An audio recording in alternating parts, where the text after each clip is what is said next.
Good afternoon, and welcome to the BBS Why It Works webinar. First of all, I want to thank you all for taking the time to be with us this afternoon. My name is Drew Prohaska. I'm the Marketing Manager for DEKRA Safety Management Systems, and I'm going to cover a few details here quickly before we get this webinar started. A couple housecleaning things to take care of. First of all, everybody has been automatically muted just to avoid any background noise, things of that nature. So if during the webinar you have any questions, if you look at your control panel for this webinar, there is a tab with questions listed on it. If you have any questions during the webinar, feel free to type any questions you have right in that box. And then at the end of that webinar, we will have a designated time where we'll go through and answer those questions. Also, this webinar is being recorded, so after the webinar, an email will go out to everybody within a couple days with the link to the recording of this webinar as well. So if there's anything you missed during the webinar, we will have a recording of it. You can go back and watch that. With that being said, I'm going to turn it over to our Director of Consulting Services, Joe Melton. Thanks everyone for getting on today. Appreciate it all, and we have about 30 to 40 minutes of material, so at the end we'll be able to take questions, and then throughout, if there's questions, Drew will be monitoring those as they come in, and he'll give me a heads up, and we'll try to get those answered as we move through it. But for today's purposes, we'll be targeting and looking at how behavior-based safety has an impact on different organizations, and that there's quite a few different ways to take an approach at it. So we'll be talking about 4 different options and the results that those people and organizations have seen, and not all the same type of organizations. So try to have multiple different looks at it. So depending on what your current situation is, you can relate to those. So with that, I'll just kind of go over our agenda recap. We'll kind of look at and define culture, what is behavior-based safety, and a quick snapshot of what that looks like, different ways behavior-based safety has worked at other organizations, and then results. A lot of what you're going to see today is results. So for those that got on today that are looking at how they can take the sciences of behavior-based safety, this isn't for people who are looking for little results. This is for big gains. This is for people that want big returns, big impact. That's what we'll be talking about, is organizations that went all in and saw big returns that impacted in lots of different ways, not just financial, not just the rates, but soft returns all the way around the whole scope. So we'll be looking at that in depth and what they have seen. So the safety culture, how we look at it, is a key foundation and leading indicator for workplace safety and perception. It's those core values, beliefs, attitudes, traditions, and perspectives that make up and what ultimately will motivate employees. We look at it as what people do when no one's watching. And being a father of 3 daughters, 11, 3, and 10 months today, you know, for those who have parented, safety is really similar in a lot of ways. You know, that first time the 11-year-old goes, and every time, not the first time, goes for a sleepover, goes over to someone's house, you know, goes on a field trip. You give them the best talk, you know, be polite, you know, be respectful, yes sir, yes ma'am, clean up your plate, those things, the things you harp on every single day. And what they ultimately do when they're away from you, that's the culture, okay? That the same as in safety. That second shift, that third shift, those rotating maintenance folks, the weekend warriors, when the head shed isn't there, you know, what are they doing when no one's watching? Your mobile sales individuals, the people who are driving trucks, the ones that are by themselves, what do they do when no one's watching? That's how we look at and define culture in that moment. And behavior-based safety when people look out for each other because they want to, because it's part of their culture, it ties back to those traditions and history and beliefs, that core value system, that's what we want to capitalize on, and that's when behavior-based safety is successful. So the behavioral sciences that are pretty universally utilized is based on the science of operant conditioning, reinforcement to drive motivation. There's different ways to accomplish.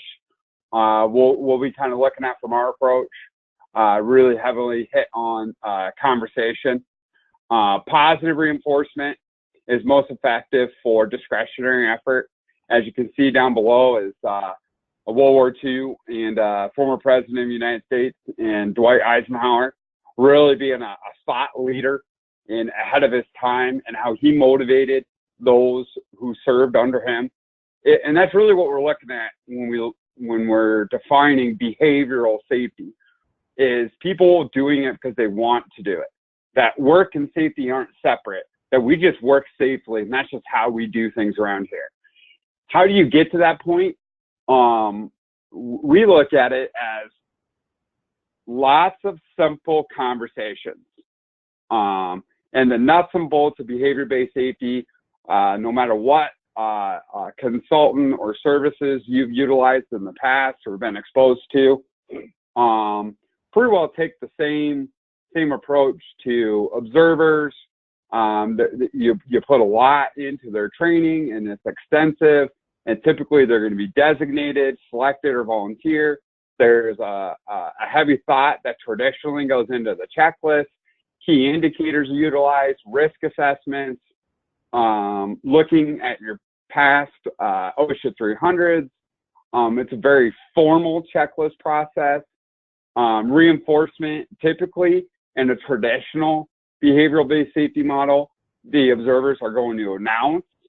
The behaviors then, by design, are going to be changed to what the person believes is the correct way, and then that allows the observer the opportunity to reinforce that immediate behavior, and then get in the need of correcting, they get that future buy-in for correction and create those habits long term.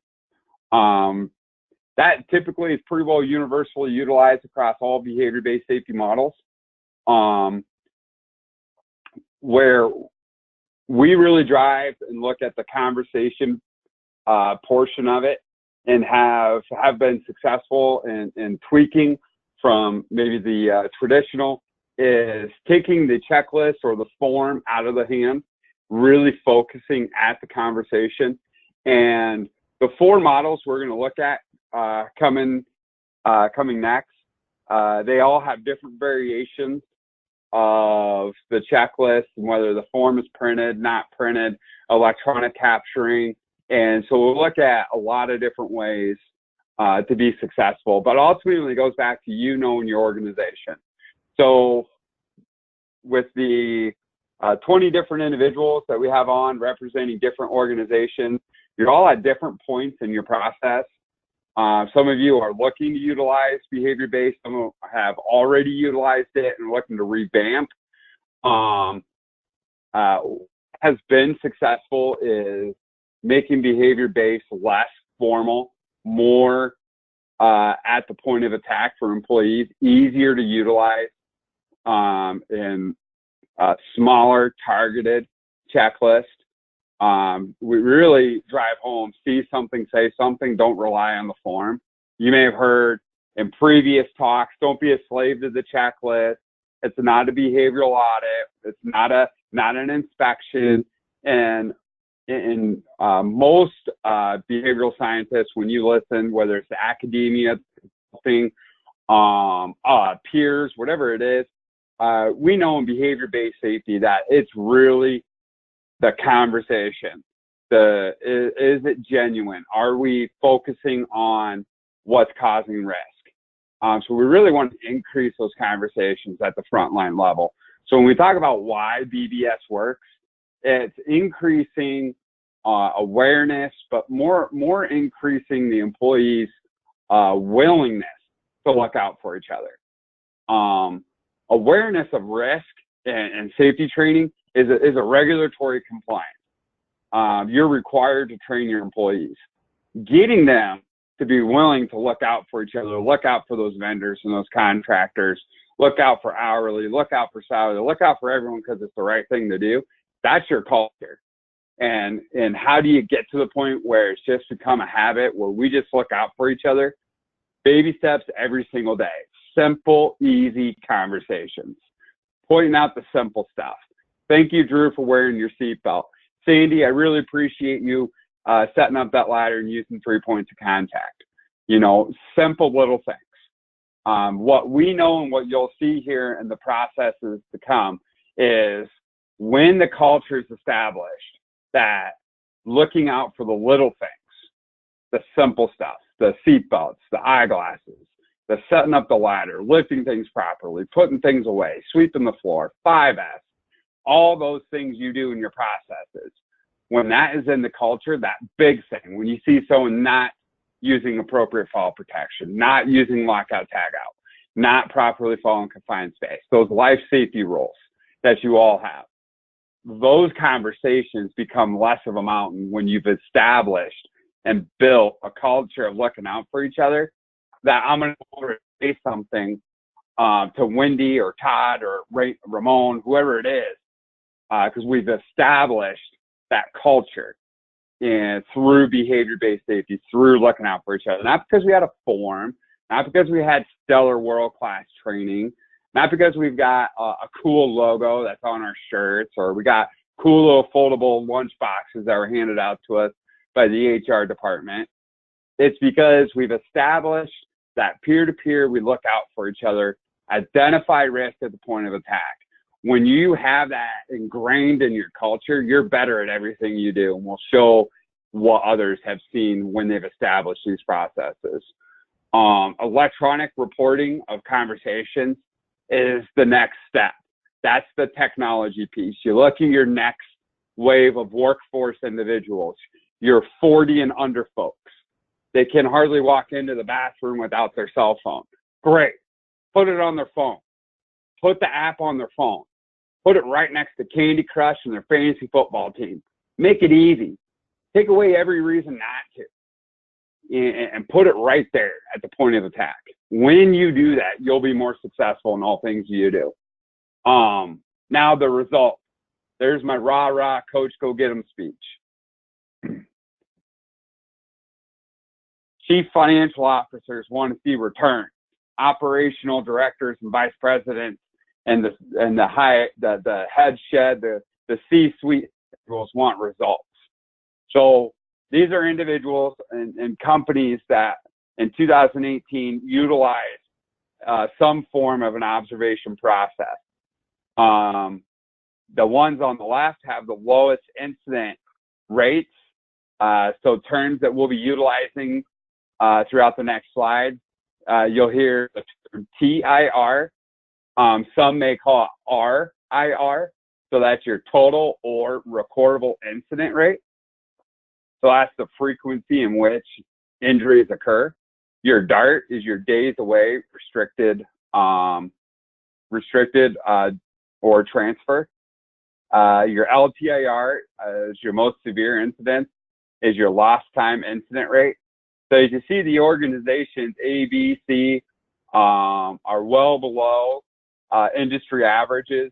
A and B would be the top quartiles of their industries. And how did they get there?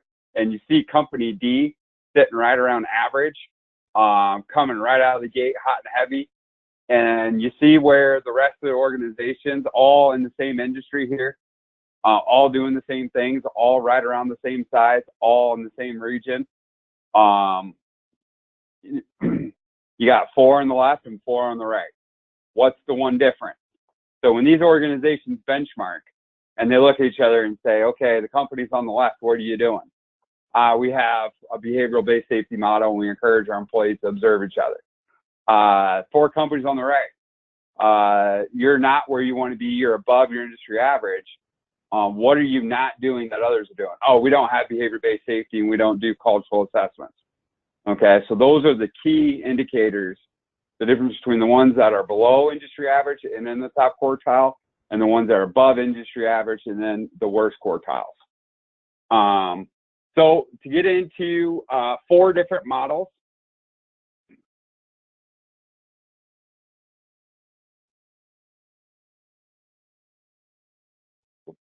Got a little clicker happy there. So the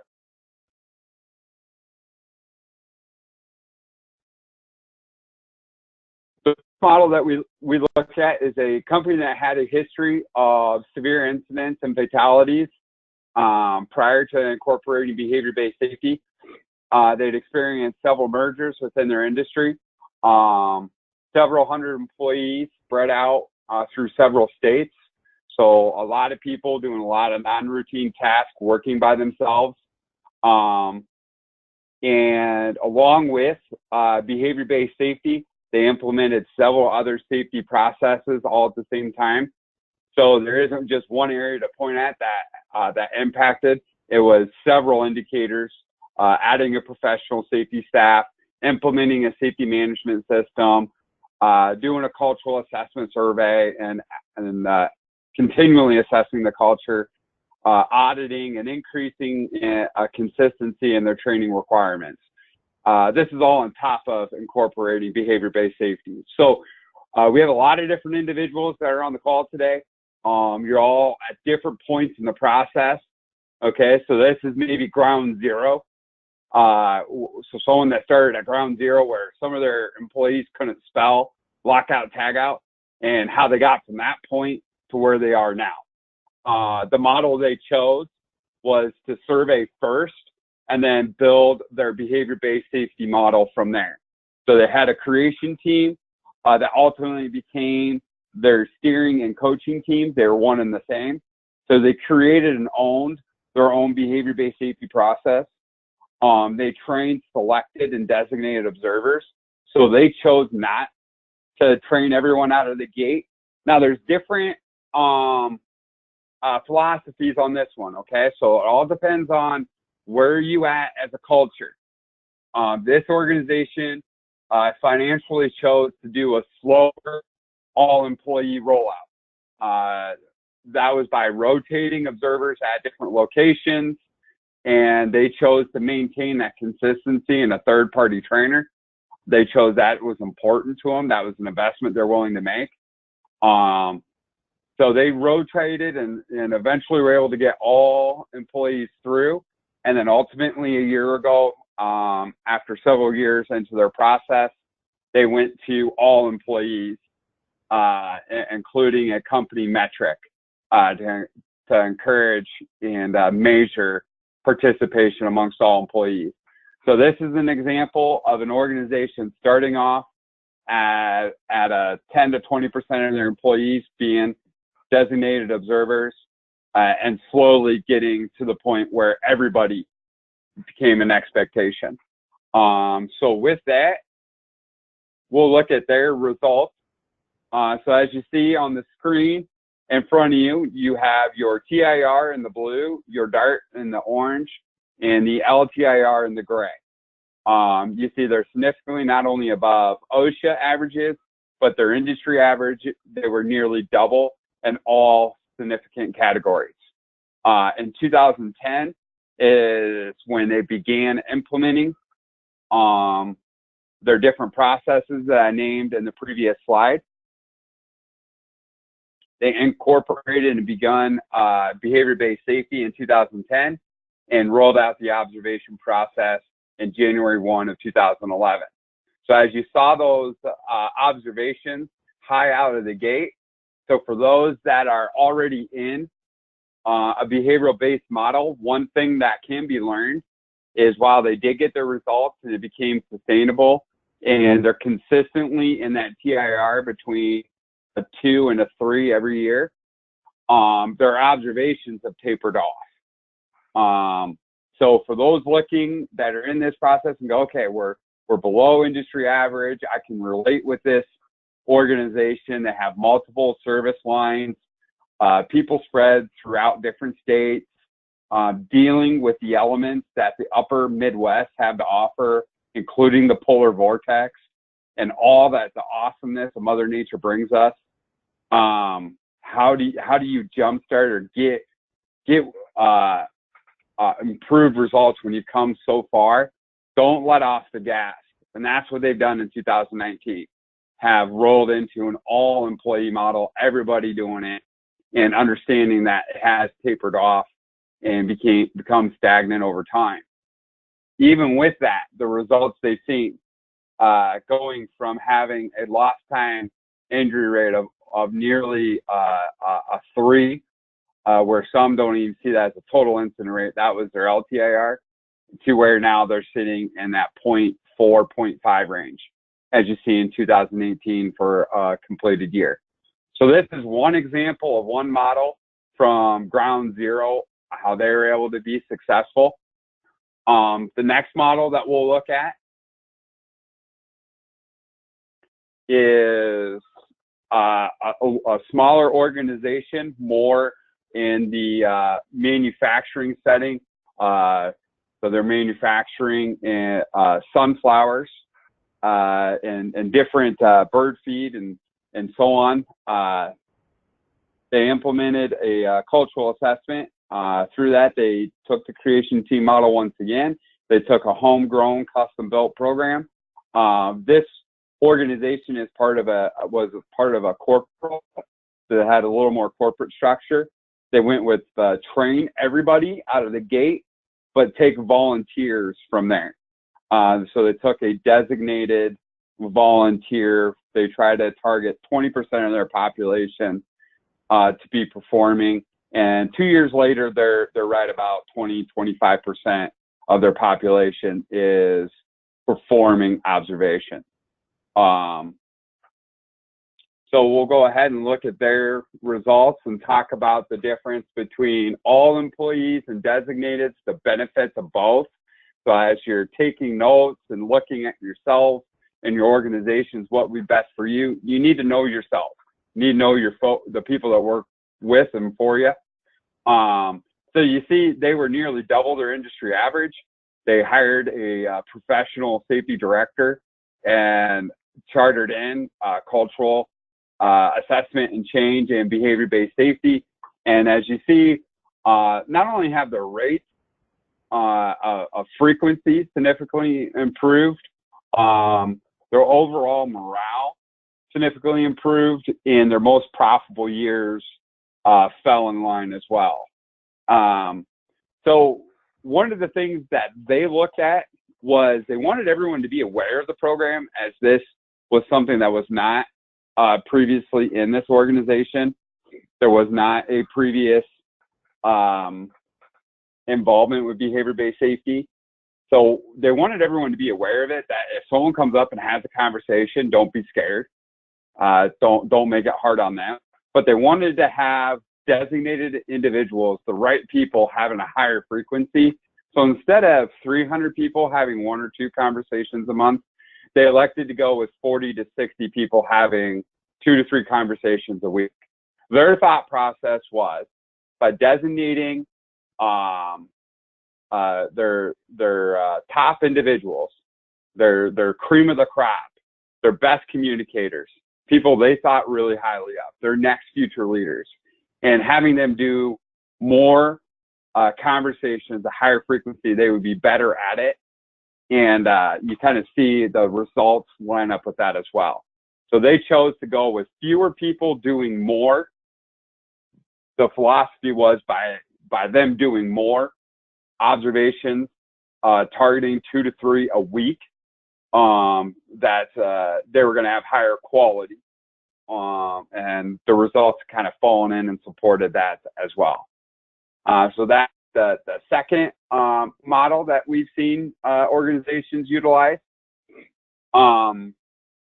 This is a process of an agricultural organization, multiple states spread out, several thousand employees in this one. So this one's a little bit larger sample.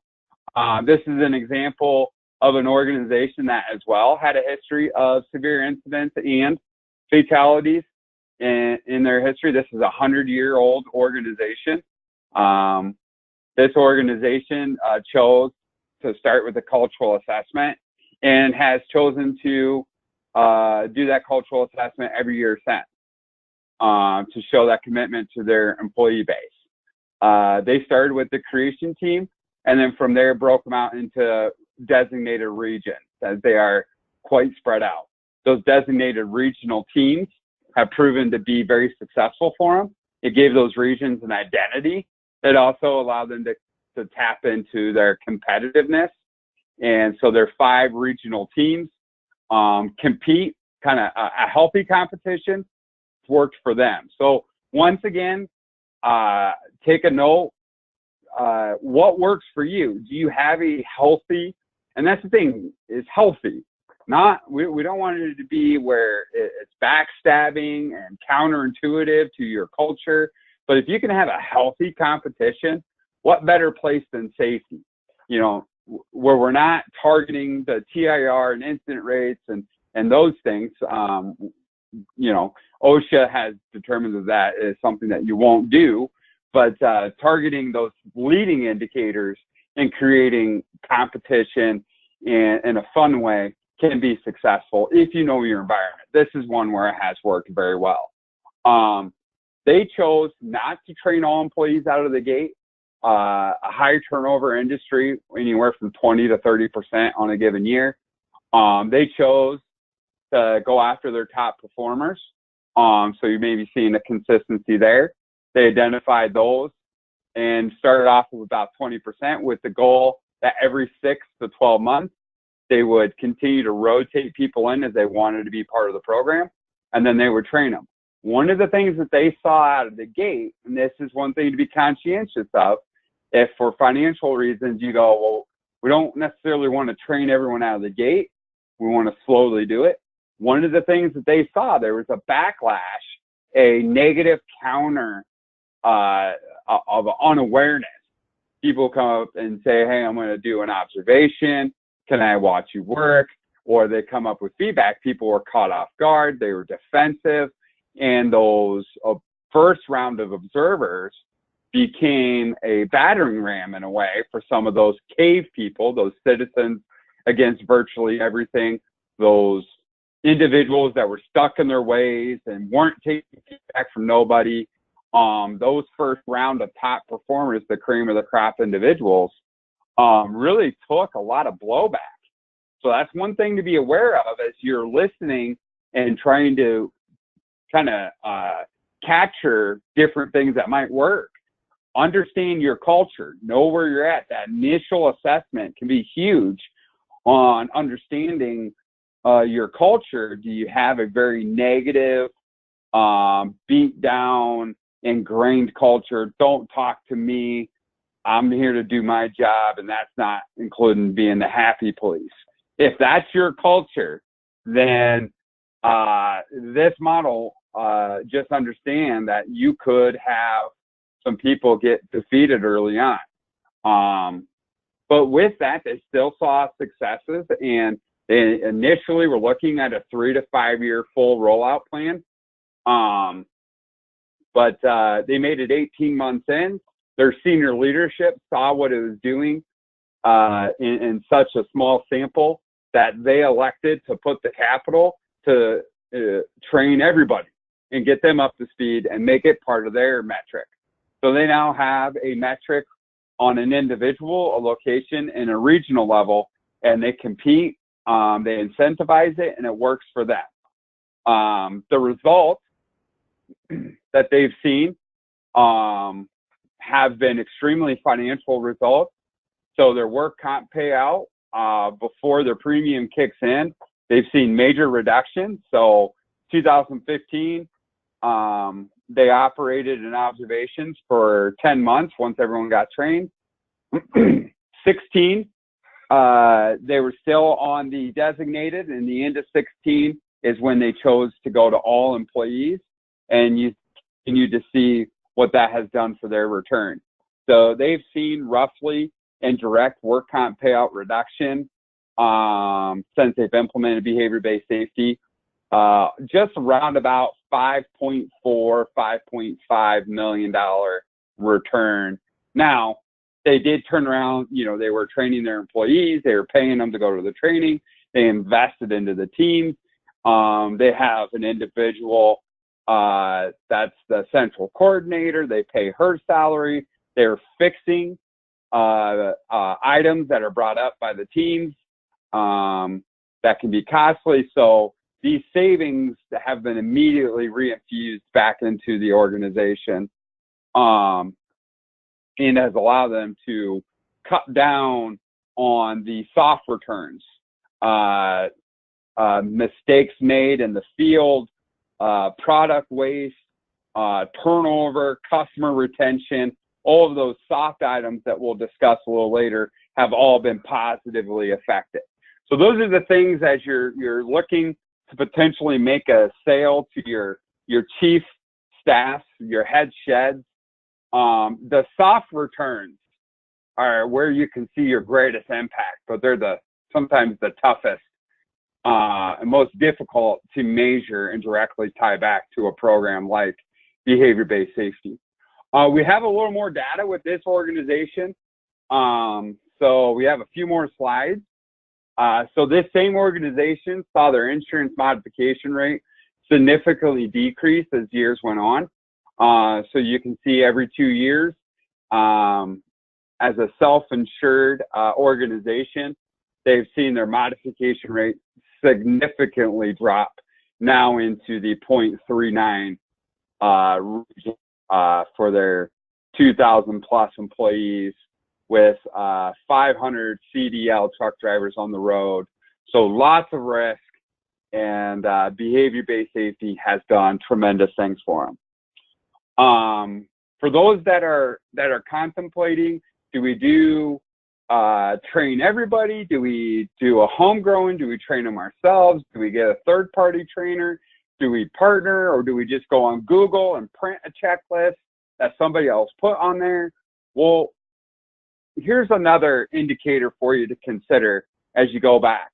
This is the same organization from when they began doing observations in what their incident rates look like.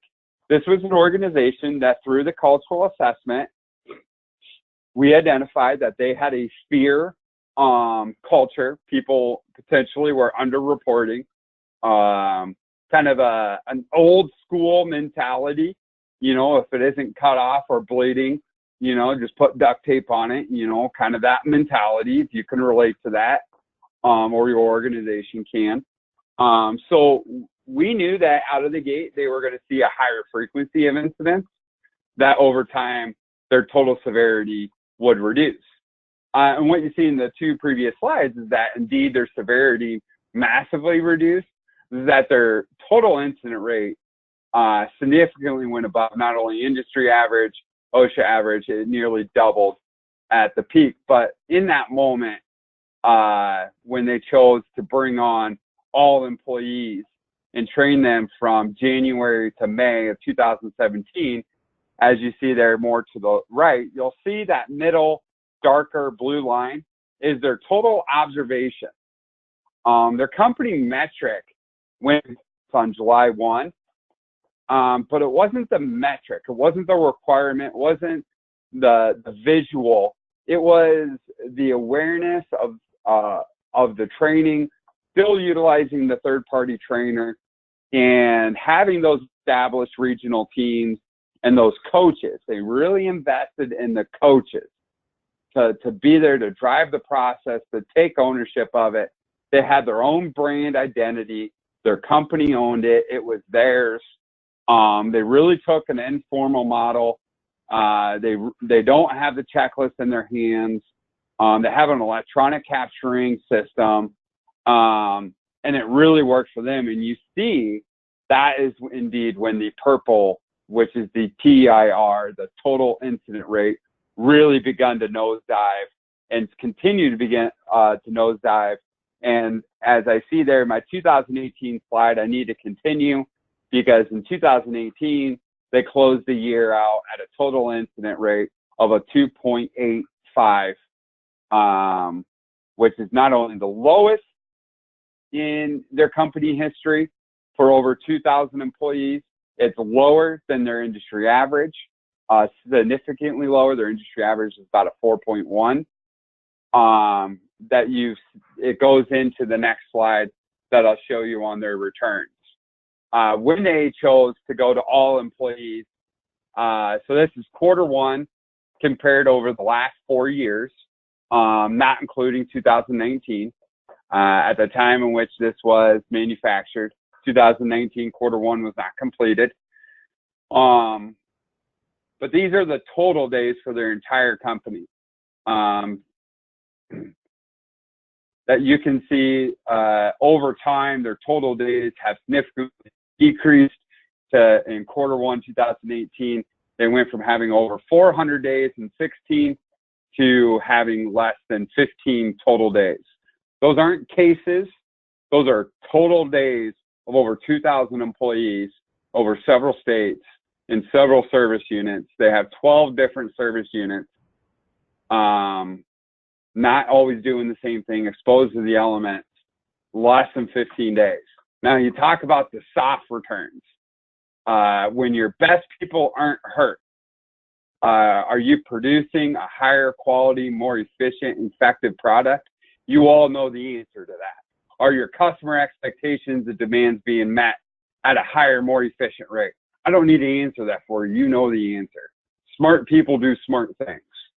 And when we allow those smart people to do what we hired them to do at a more efficient rate, your organization's better at everything you do, especially those things that make CFOs like mine, Sandy, much happier, and those spreadsheets and those beans kind of sort the way you would like to see them when those smart, highly skilled individuals that you have are doing the job every single day and they're not hurt and their morale isn't beat down and you're meeting those expectations.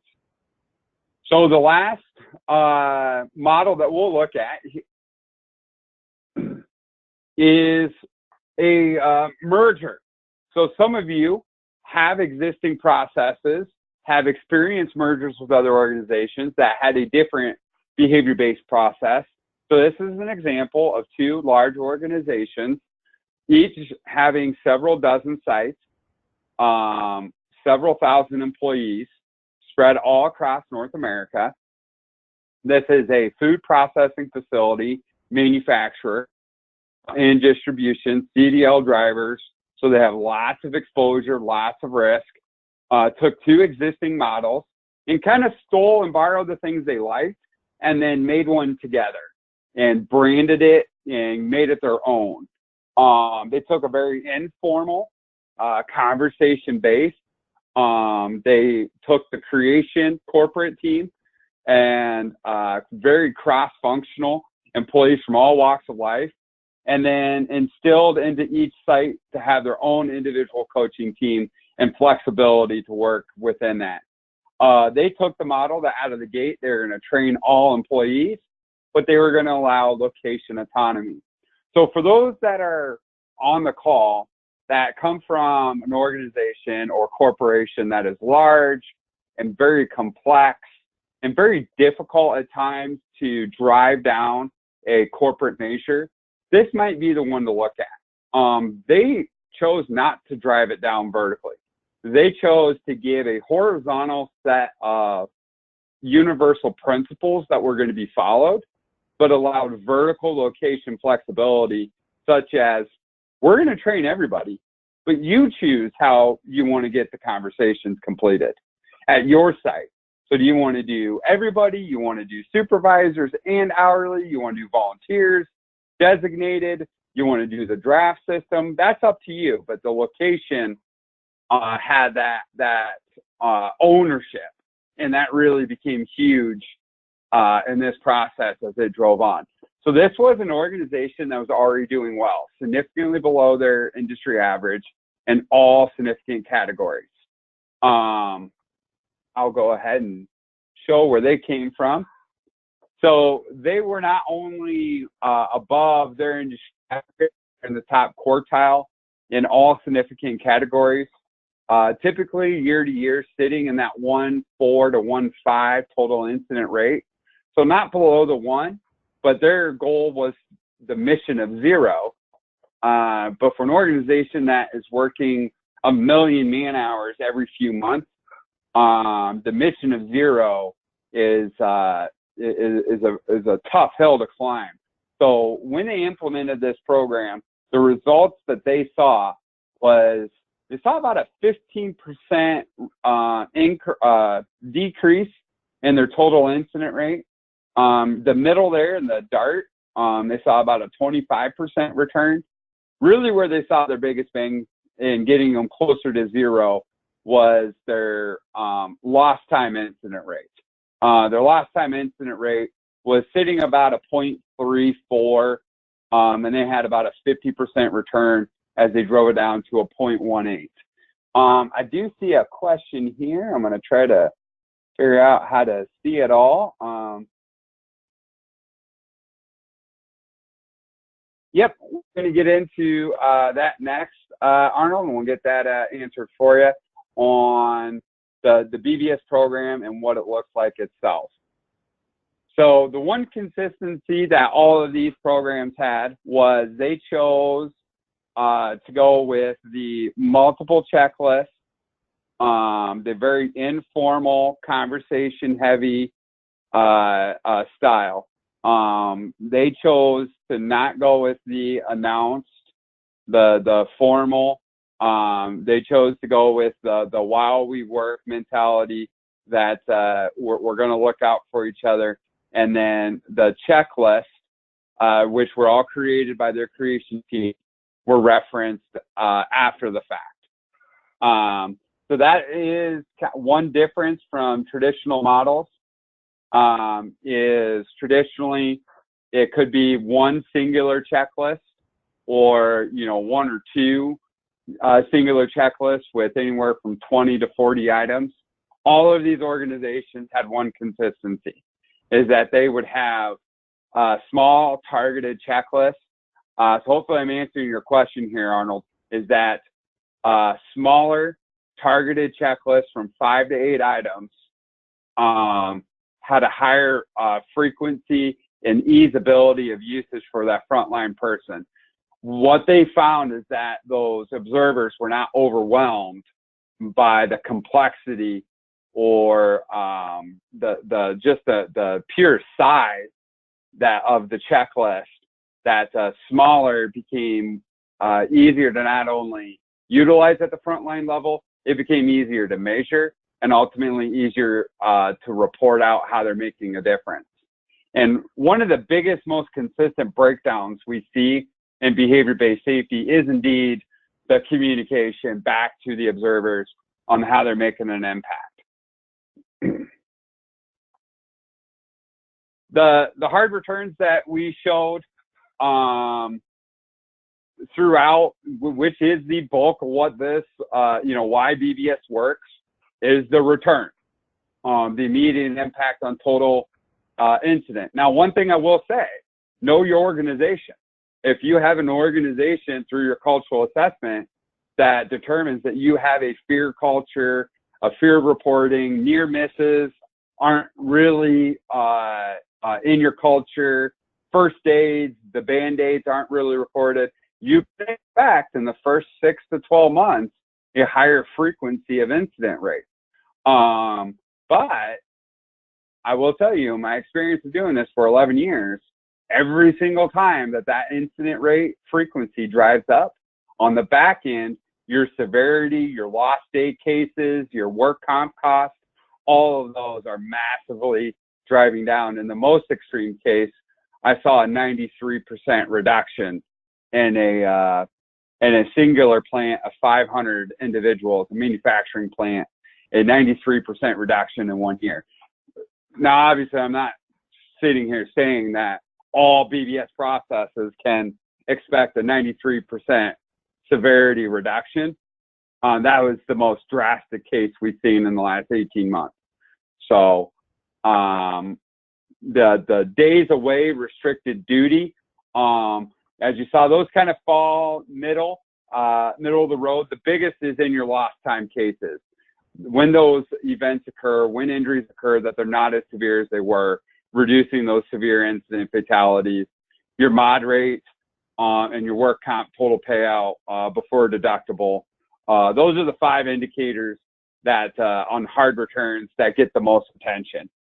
The soft returns, they are harder to measure or directly attribute to behavior-based safety programs, but they are indicators to be aware of, is the quality. When you incorporate a culture where people care about each other and they're looking out, that's going to affect the quality of your product. So for those that are in food processing, manufacturing, whatever it is, where quality is at the utmost, the highest regards, behavior-based safety directly impacts the quality, reduces the amount of mistakes.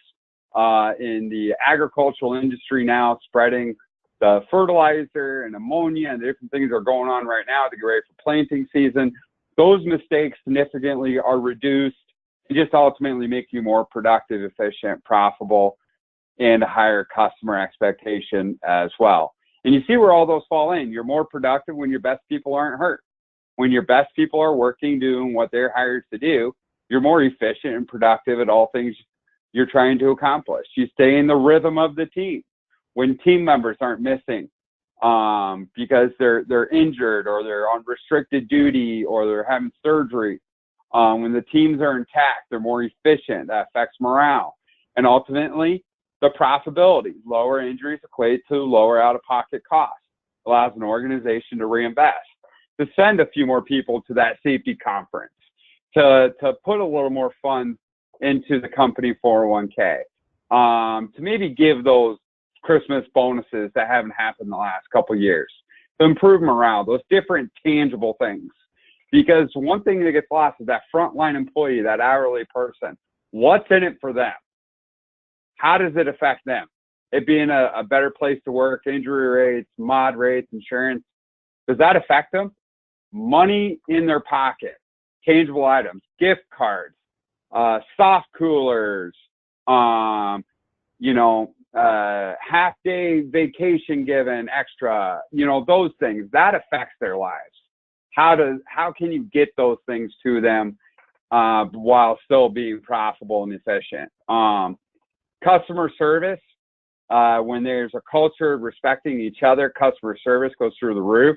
And ultimately your turnover, when you're an employer of choice and not employer of last resort, and you're retaining those people aren't looking over the fence and chasing that extra quarter, and you're not having that increased HR efforts and costs spent on turnover, that affects your morale, efficiency, and all those things that are above are directly impacted.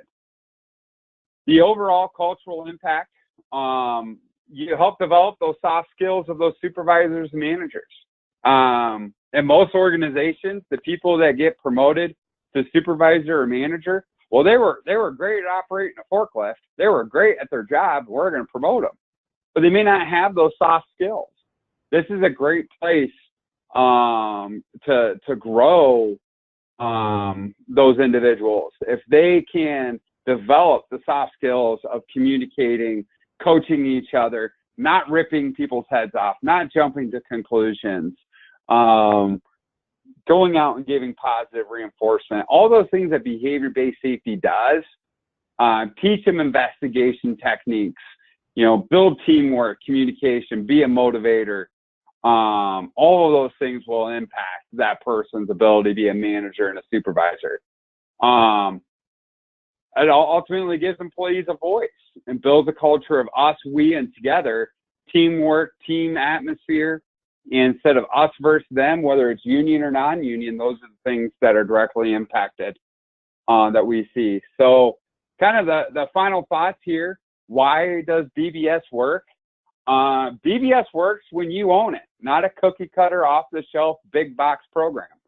You own it, build your brand, have a logo, propaganda, the heck out of it, get posters. I've seen t-shirts and hats and soft boots and harnesses and all sorts of things. Send it home. Put a logo and send it home with them. All members having sincere and genuine conversations while they work, not making it an extra task. These people are busy enough. Everything is lean operation. This isn't lean operations are not new. Six Sigma, 5S, these are things that have been around. So don't give them an extra task. Make it easier. While you work, I want you to look out for each other. See something, say something at the point of attack. That's what's going to drive the culture. Communication. Get it back to them how they're making a difference on your safety boards, your gimbal walks, your pre-talk toolbox talks. Get the information back to them on how they're making a difference. Cultural assessment isn't a one and done. It's not a one done measurement tool. It's a continual journey, continually showing that the employees that we care, putting a survey in their hands shows that they're continually listening and do something with it. These checklists are not set in stone. For those that are on the call that have mature processes, if you haven't changed your checklist in 10 years and people are complaining that it's old, stagnant, and boring, your checklists are a living animal. Point them in the direction where your biggest risks are. Think of it as your fish finder. For those fisher folks out there, you know, or your tornado radar. Point them in the direction where your most risk is at.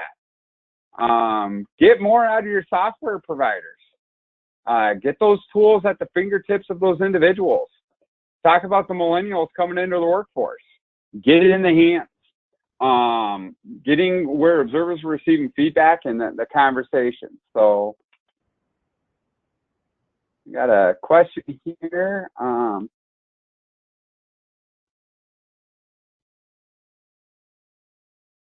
Yeah, got your question there, Derek Arnold. We will follow up with you, and that is indeed something we can help with. So Derek asked, is the cultural assessment a tool that is offered by DEKRA? Yes, it is. If that is indeed something you are interested in, I will post my information here, the contact information.